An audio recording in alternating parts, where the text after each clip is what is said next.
ನೋಡಿ, ಬ್ರೇಕ್ಗೂ ಮುಂಚೆ ರಾಜ್ಯ ಕಾಂಗ್ರೆಸ್ನಲ್ಲಿ ಆಗ್ತಾ ಇರುವಂಥ ಡೆವಲಪ್ಮೆಂಟ್ ಬಗ್ಗೆ ನಾವು ಮಾತಾಡ್ತಿದ್ವಿ.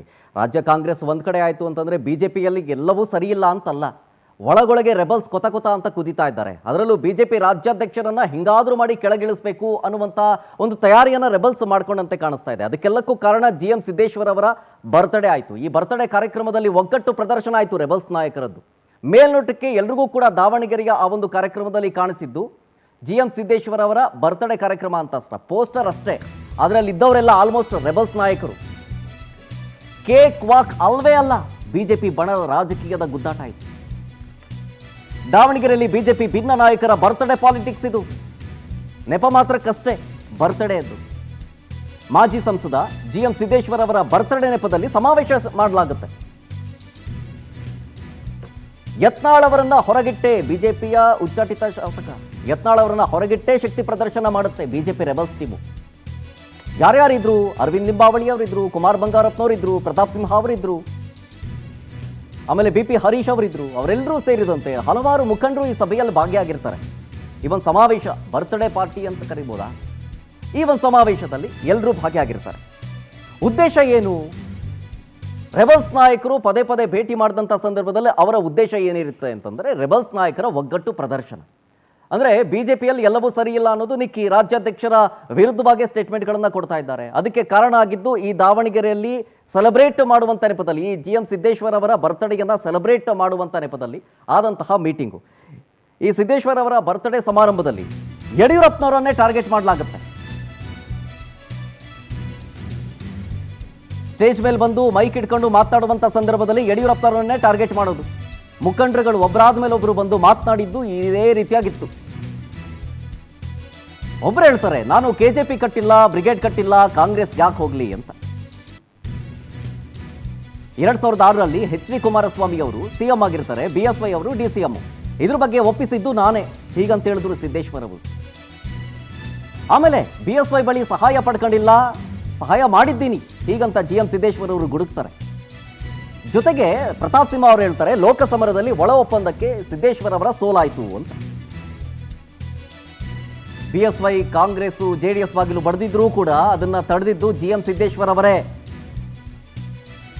BSY ಪಕ್ಷ ಬಿಟ್ಟಿದ್ರು, ವಾಪಸ್ ಯಾಕೆ ಬಂದ್ರೋ ಗೊತ್ತಿಲ್ಲ ಲಿಂಬಾವಳಿ ಅವರು ಹೇಳ್ತಾರೆ. ಹಾಗಾದ್ರೆ ಈ ಒಂದು ಸಮಾರಂಭದಲ್ಲಿ, ಈ ಒಂದು ಸಮಾವೇಶದಲ್ಲಿ ಯಾವ್ಯಾವ ರೆಬಲ್ಸ್ ನಾಯಕರು ಏನೇನಂದ್ರು ಬನ್ನಿ ತೋರಿಸ್ತೀನಿ. ಯಡಿಯೂರಪ್ಪನವ್ರು ಹೇಳಿದೆ, ಸರ್ ನೀವು ಉಪಮುಖ್ಯಮಂತ್ರಿ ಆಗ್ರಿ, ಕುಮಾರಸ್ವಾಮಿ ನಾನು ಮಾತಾಡಿದ್ದೀನಿ, ಅವ್ರು ಮುಖ್ಯಮಂತ್ರಿ ಆಗ್ತಾರೆ ಎಂದೆ. ನಾನು ಮುಖ್ಯಮಂತ್ರಿ ಆಗ್ಬೇಕು, ನಾ ಉಪಮುಖ್ಯಮಂತ್ರಿ ಆಗ್ಬೇಕು, ನಾನು ಆಗಲ್ಲ, ನಾನು 78 ಸೀಟ್ ಅದ್ವಿ ಅಂತ ಯಡಿಯೂರಪ್ಪನವರು ಹಠ ಮಾಡಿದ್ರು. ಸುಮ್ಮನಾದೆ ನಾನು. 2006ನೇ ಇಸ್ವಿಯಲ್ಲಿ ಅವರೇ ಫೋನ್ ಮಾಡಿದ್ರು ನನಗೆ, ಎಲ್ಲದಿಯಪ್ಪ ಅದು ಊರಲ್ಲದೀನಿ ಅಂದೆ, ಶಿಕಾರಿಪುರದಾಗ ಅದೀನಿ, ಬಾಯಿಲಿ ನೀನು ಅಂತ. ನಾನು ಹೋದೆ ಒಬ್ಬನೇ, ನಮ್ಮ ಡ್ರೈವರ್ ಕರ್ಕೊಂಡು, ಬಹುಶಃ ಪ್ರಭುನೇ ಬಂದಿದ್ದ ಅಂತ ಕಾಣ್ತದೆ.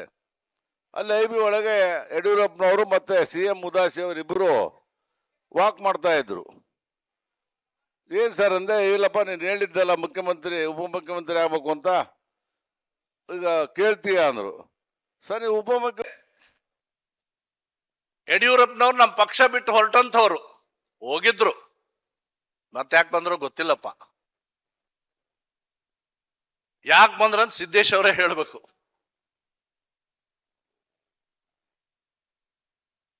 ಕಾಂಗ್ರೆಸ್ಸಿನ ಮನೆ ಬಾಗ್ಲ ಬಡ್ದಿದ್ರು, ಶಿವಶಂಕರ್ ಅವರೇ ನಿಮ್ಮನೆ ಬಾಗ್ಲನು ಬಡ್ದಿದ್ರು. ನಿಮ್ದಲ್ಲ ಅಂದ್ರೆ ಅವ್ರ ನಾಯಕರದು. ನಿಮ್ದಂದ್ರೆ ನೀವು ನಿಮ್ದು ವೈಯಕ್ತಿಕ ಅಂತ ತಗೋತೀರಿ, ಯಡಿಯೂರಪ್ಪ ಅಂತಾರ ನೀವು.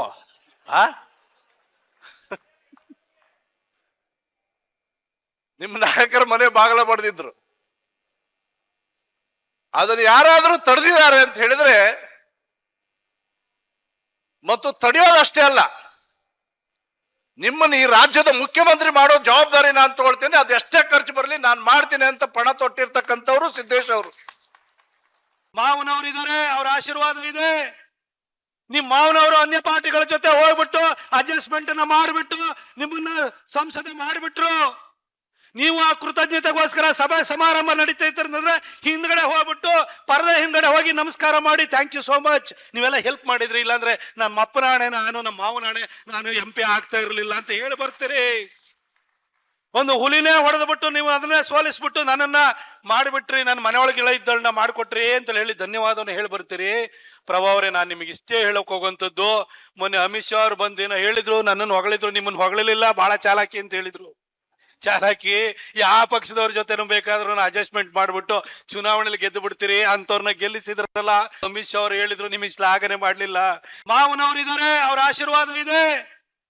ನಿಮ್ಮ ನೋಡಿ, ಒಂದು ಕಡೆ ಸೆಂಟ್ರಲಲ್ಲಿ ಅಂದರೆ ರಾಷ್ಟ್ರೀಯ ಅಧ್ಯಕ್ಷರ ಸ್ಥಾನ ಬದಲಾವಣೆ ಆದಮೇಲೆ, ಅವರ ಆಯ್ಕೆ ಆದ ನಂತರ ರಾಜ್ಯದಲ್ಲೂ ಕೂಡ ರಾಜ್ಯಾಧ್ಯಕ್ಷರ ಬದಲಾವಣೆ ಆಗುತ್ತೆ ಅನ್ನುವಂಥ ಚರ್ಚೆ ವಿಚಾರಕ್ಕೆ ಸಂಬಂಧಪಟ್ಟಂತೆಯೂ ಕೂಡ ಬಿಜೆಪಿಯಲ್ಲಿ ನಾನಾ ರೀತಿಯ ಚರ್ಚೆ ಆಗ್ತಾ ಇದೆ. ಸೊ ಆರ್ ಅಶೋಕ್ ಅವರು ಕೂಡ ಈ ವಿಚಾರಕ್ಕೆ ಸಂಬಂಧಪಟ್ಟಂತೆ ಮಾತನಾಡಿದ್ದಾರೆ. ಅವ್ರು ಏನೇನು ಹೇಳಿದ್ರು ಬನ್ನಿ ತೋರಿಸ್ತೀನಿ. ನಮ್ಮ ರಾಷ್ಟ್ರೀಯ ನಾಯಕರು ಚರ್ಚೆ, ಅದರಿಂದ ನಮ್ಮ ರಾಷ್ಟ್ರೀಯ ಅಧ್ಯಕ್ಷರದ್ದು ಯಾವಾಗ ಘೋಷಣೆ ಆಗುತ್ತೆ ಗೊತ್ತಿಲ್ಲ. ಅದಾದ್ಮೇಲೆ ಮಾಡ್ತಾರೋ ಅದಕ್ಕೆ ಮುಂಚೆನೇ ಮಾಡ್ತಾರೋ ಅದನ್ನು ಗೊತ್ತಿಲ್ಲ. ನಮ್ದೇನು ಸಿಸ್ಟಮ್ಯಾಟಿಕ್ ಆಗಿ ನಡೆಯುತ್ತೆ.